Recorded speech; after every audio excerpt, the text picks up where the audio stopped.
Ертеде бір патшаның жалғыз қызы болыпты. Кішкене ханшайым өте сұлу, ақылды, инабатты екен, бірақ оның тырнағын кеміретін жаман әдеті бар екен. Қанша ескерту жасалғанымен ол оған шыдағыштығын қоя алмапты. Bir күні қыздың ұнамсыз қылығын патша тағы байқайды.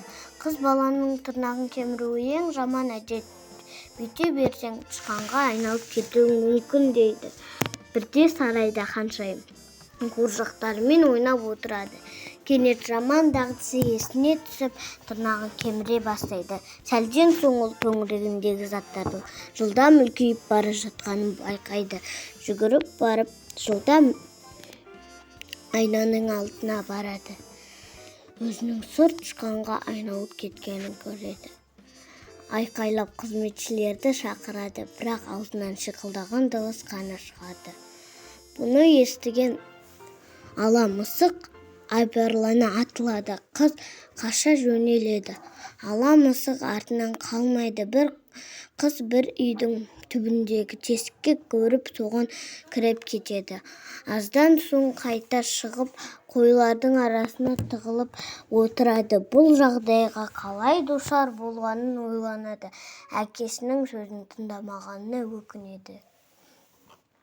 Сарай аспазы сыртқа шығып, мысыққа сүт құяды.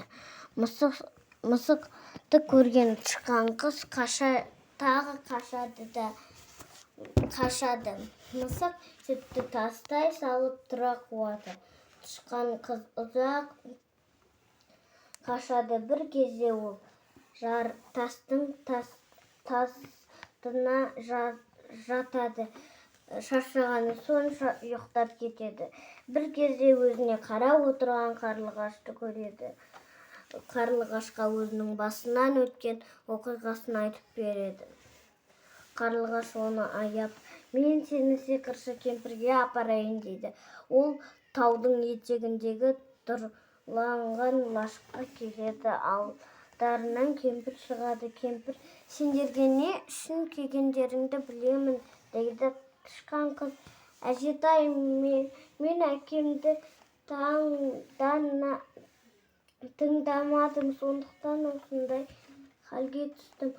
Маған көмектесе көріңіз дейді ағыл тілегін жылап.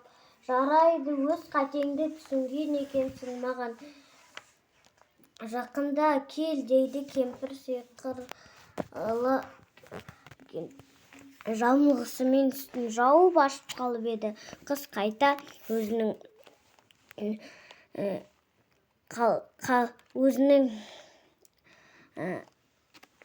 қалпына келеді.